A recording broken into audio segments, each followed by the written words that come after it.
Welcome to the Caravan Show, where we discuss all things caravans.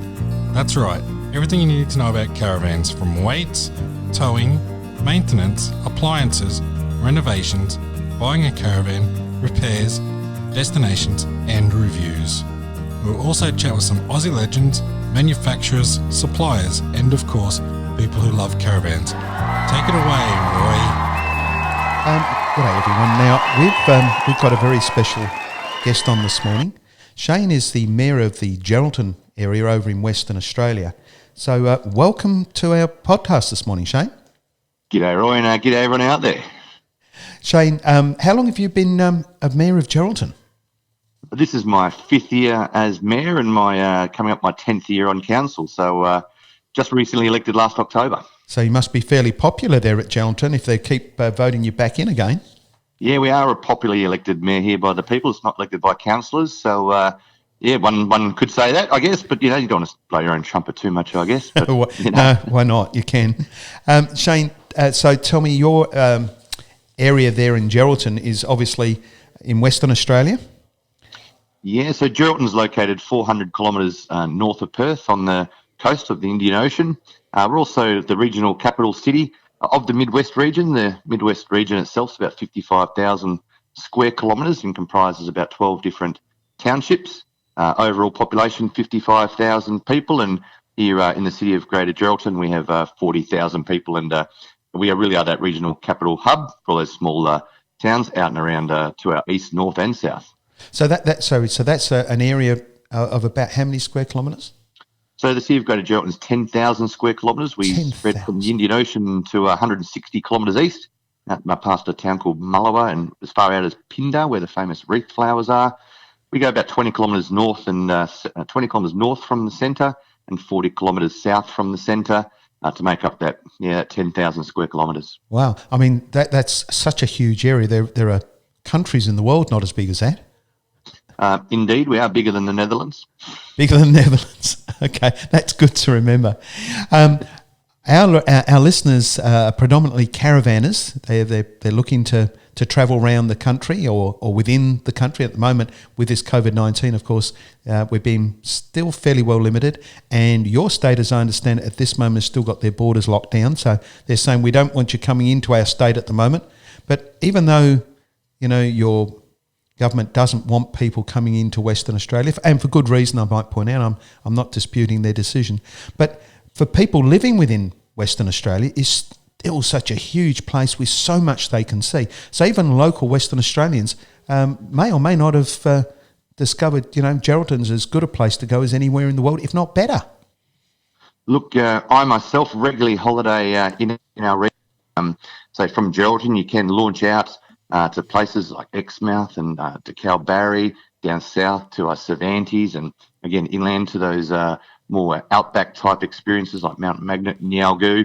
And that's just in my little patch. There's, whether you want to see those rugged wildflowers and red dirt experiences in the outback and the small abandoned mining towns, whether it is you want to see historical Aboriginal sites, whether you want to see modern cafe culture and all those things here in the city of Greater Geraldton, the fantastic gorges and in the Kimberley, whether you want to go to Kalbarri, whether you want to go out west, out to the Abrolhos Islands, the southernmost coral reef system in the world, 122 islands. That's all out there as well. To our south, we've got rum distilleries. We've got all that agricultural stuff and old settler heritage. And look, all of these towns love having caravanners. There's caravan parks spread right throughout all of these. And it's a really great place. And there's multiple different ways you can drive and do circuits just of the Midwest alone, let alone on the way to further areas up north or indeed down south, depending which direction you come when the borders are open. So it sounds like the sort of place that you wouldn't want to necessarily day trip, because you could spend literally weeks or even months visiting your area alone. Look, a lot of people say they come to Geraldton to base themselves, again, to experience all there is to an offer. And, whether you decouple or you take your day trip back in and out and sort of use that hub and spoke model. But certainly there is weeks, if not months, just in the Midwest alone.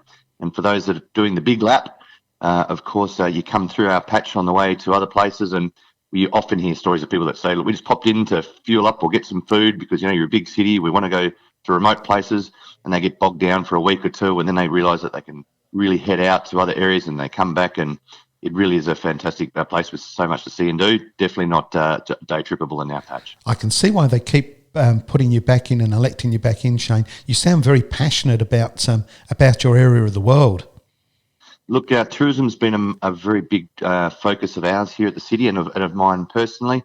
One of the unique things about Geraldton, we're not a mining town or a fishing town or a farming town. We're a very diverse economy. No industry is bigger than 16% here. So you really do get that sort of cosmopolitan feel in Geraldton. But tourism was only a couple of percent when I started as mayor of our economy. We've got it to up until COVID-19, I should add. We had it to 4%. It's probably down to 0 at the moment, but we'll get it straight back. But the secret got out for the Chinese, the pink lakes, the fresh rock lobsters, and we were getting aerial flights and all those sorts of things. We're really inundated by Chinese tourists coming up the coast, particularly by bus and staying a couple of nights in our patch. Sorry, and then, did you say pink lakes?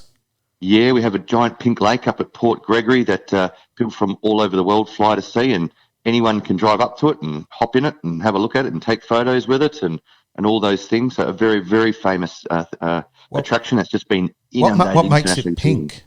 So it's a beta carotene that it's a salt lake that lives just inland of the coast, right. And it's approximately 20 kilometres long by about 2 kilometres wide. And the beta carotene, the algae feeds on the food in there and the salt, and it turns it a bright, lush pink. Wow! And that just draws people from everywhere. Can you fish in that, or no, is it far too salty? Salty. Okay. So, but they can swim in there, I take it. Well, you wouldn't want to swim, but people do sit in it for photos. Okay. It's very shallow. You'd only be up to maybe your knee at the deepest across it in anywhere. Okay. We don't recommend people bathe in it, but certainly people step in it and take wonderful photos. And take photographs. Yeah, sounds fantastic. So one of the things that my listeners are interested in are free camp spots. So is there free campsites for people, and is that encouraged? So the city of Greater Geraldton, about 3 years ago, while I was mayor, one of the key things was to create free camping sites in Geraldton. Geraldton was a place where often people drive through on the way to somewhere else, often to a free camp spot to our north or our south. So we created some smack bang in the CBD, right in the heart of the city, near our boat ramps. Is free overnight only caravan parking spots. They are limited in number. Yep. The idea being you can pop in, have a look around, and then you'll realise you need a bit more time, and then you can move out to one of our 22 caravan parks in the Midwest. But across the Midwest, in our Midwest region, we have 6 free campsites that are officially free, and a number of others that are only sort of that nominal $5 a night fee in those little sort of like mini state parks before you go to the big commercial parks, of which, again, there are 22. So you're well catering for things like dump points and toilets and all that sort of thing? Yeah, so in the centre of the CBD, again, we have our visitor centre, smack bang on the beach, Western Australia's first ever government railway station, a wonderful heritage building, and soon to be in the art, going to be relocated soon to the art gallery. But right there is a brand spanking dump point with ample room to turn your caravan park, because it is a boat ramp structure, so we've merged the sort of two, if you will. But also further out to our northern areas in Geraldton, we have dump sites as well as the caravan parks, and there are multiple dump spots, free dump spots, both on the way from Perth to Geraldton, but also from Geraldton to the next town, which is Caravan. Okay, so tell me, you've got all these infrastructures there, so I assume you have things such as, medical hospitals and what about communication rather? Have you got good internet connections and all that sort of stuff there? I mean, they're becoming more and more important to caravanners today too. Look, so with medical, Geraldton has the best regional hospital in the state, is awarded by recent health awards. We have multiple doctors and health outlets in our region. When it comes to telecommunications, the city of Greater Geraldton was the first city in Australia to be fibre to the premises NBN. So we have very high-speed internet as well as our wireless communications here in the city of Greater Geraldton. And as you go out, it is fair to say in the Midwest, though, you can definitely get off the grid, mobile reception-wise, in patches. But the further east you go, the more sporadic it becomes. But any township, any town site has telecommunications and online data and internet. But certainly, within sort of that 60-kilometre radius of the city of Greater Geraldton, you have high-speed 4G networks. Fantastic. Shane, the other thing that our listeners are interested in is things like repair shops for the caravans and for the motor vehicles. So is there catering for that within your area? Look, the City of Greater Geraldton is the place to stop if you want to get your repairs done and that. And I know one of our mechanics, actually, his fence backs onto the free overnight caravan stay in the heart of the CBD. And I know a lot of travellers make use of that because he's literally looking at you while you're caravanned up. So we have a whole range of mechanics in here. We have specialist caravan dealers. We actually have 3 specialist caravan repairers here in the city of Greater Geraldton, but as well as 4-wheel drive mechanics and a tremendous amount of parts resellers.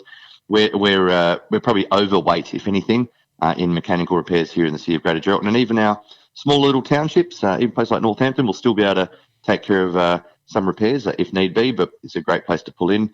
I know that as I'm talking to you now when we recorded this podcast, I'm actually getting the wheel bearings on my trailer fixed as we speak. Good on you.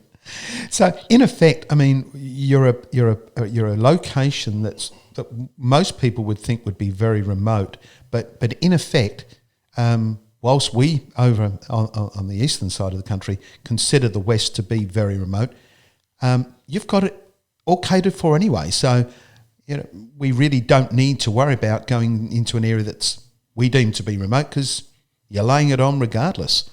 And we use the same currency. And we can talk, well, most of us anyway, same language, exactly. I have a few different slang terms now, Patch, but that's all right. Yeah, I guess, that's colloquialism, I guess, isn't it? So, okay. Moving on from that, I started to get some thoughts there I didn't want to share. Yeah, look, a way to describe the remoteness of Geraldton. Yeah, we are 400 kilometres north of Perth, but we have 2 McDonald's. We have a Kmart. We have all of the fast food. We're very much an urban mini metropolis, very much so. And obviously, at this moment in time, there's no COVID-19 issues in your area, is there? There's just nothing over in the Western Australian borders at all. The City of Greater Geraldton only had 1 local case of COVID-19. That was a person who returned from the Ruby Princess. Upon their arrival, they were actually isolated from the airport. The city runs a airport here, serviced by Qantas, and we immediately isolated that person. Their test results came positive in 2 days. And in true Geraldton style, we packed them up and sent them back down to Perth on the flying doctor to get our numbers back down to zero. We weren't having no one hanging around for too long. So we've been, apart from that one blip, that was now 8 weeks ago. There's been no coronavirus in Geraldton. There's been no cruise ships. We are a major port city, but all our iron ore and wheat ships are forced quarantine to start, and the crew don't disembark. There hasn't been any community transfer, no coronavirus at all here in the city of Greater Geraldton. So the big message should be to everyone, look, come to Geraldton because, A, we're coronavirus free, big plus. We're not far away really from the major city in your state. What is that, a 5 or 6 hour drive sort of thing? You'd be towing a caravan. You'd allow, depending on how long you want to stop and pull over. And look, there's multiple places. If you drive along the Indian Ocean Drive, you'll probably take 9 hours to get to Geraldton because you're going to want to see the pinnacles at Cervantes. You might want to pull in from Meal at Lancelin. You might want to stop at Jurien Bay, Lehman, Greenhead, all these wonderful little coastal towns that dot the way up. You might want to stop in at, you might overnight it. You might stop in at places like Dongra and enjoy all they have on offer. They have free camping spots there. In Dongra, they love free caravan parks at Dongra. They're about 60 kilometres south. But if you were to be bloody minded and drive straight to us, towing a caravan, you'd allow 5 hours and you'd get here comfortably. The roads are large. You've got multiple options, but I don't recommend you do that. I think you make the most of it and enjoy the Indian Ocean Drive. You'll be joining fellow caravanners in their droves this time of year if it wasn't for the border restrictions in place. But take your time coming up. There's just so much to see on the way through and some really iconic experiences on the way through. You're making a really, really good point there. And when we go overseas, we basically board an aeroplane and we leave, and 16 hours later or whatever it is, we arrive at the destination and we miss that big, let's enjoy the journey rather than just worry about the destination part of it. If you're on board a ship, you go from port to port, you're really missing out on all these places that you're talking about, seeing all this wonderful thing where you can spread and actually make your entire holiday is all about the journey as well as the destination. And when you get the other end, hey, guess what, guys? We've got all this for you to see. And you can do the same thing when you return. You either follow on or do a U, come back, and there's still heaps more to see on your way back as well. And this is the thing about driving through the Midwest and even WA greater. You can go up in one direction along the coast and you can come down through the middle. And indeed, there's about 3 different roads that take you north-south in Western Australia. So you definitely don't need to double back on yourself anywhere if you don't want to. And are they different experiences? Are they mainly sealed roads nowadays? It's all sealed roads. All sealed roads. All main sealed roads. It's not until you get well out east where you'll find the dirt roads. Yeah. But our dirt roads, a bit parochially, but our dirt roads here in Western Australia are probably a much higher standard than a lot of the sealed roads you'd experience over east. Which is incredible. And when you consider the size of that state, it's a massive state with so much to offer. And you've got this little paradise called Geraldton there saying, come and see us, guys, because we really want you to come and visit. We'd love to have you here. We're launching our Adventure Awaits campaign in the first week of June. We're really going to go hammer and tong, particularly with COVID-19 locking the borders for now. We're going to be attracting Perth people. We are a very popular spot this time of year because we have very temperate winters. Indeed, we're a Mediterranean climate where we are here. We are on the 28th parallel here. So it's all year round warm weather. Winter, if it gets below 15, 16 degrees, you'll see us all with beanies and scarves on complaining how cold it is. So it's a great place this time of year, and we'll be attracting a lot of Perth people, but we can't wait to see the borders reopen once all your coronavirus over east is settled down, and we welcome you all with open arms because we know you're a massive part of our economy, and we just love having you all here. Fantastic, Shane. Look, thank you so much for taking the time this morning and telling us about where you are. I know I'm certainly putting you on my hit list of places that I want to go and see. I had a look at some of the stuff that was on your website today and just was blown away on just how much you've got to offer there. So, yep, you're definitely on my list of places to go and see. Look, that's great, and I look forward to being here. Make sure you just drop me a line and I'll personally come down and greet you. And often for those that might be stuck in or parked up in the RV spot down on the boat ramp there in Geraldton, you'll no doubt see me coming and going because that's my favourite boat ramp for launching my boat and catching our Western rock lobsters nearly every other day. So I look forward to now you're bragging again, Shane. Good on you. Yeah. Look, thanks again for this, and hopefully we'll catch up again. I very much look forward to it, Roy. Good on you. Thanks, Shane.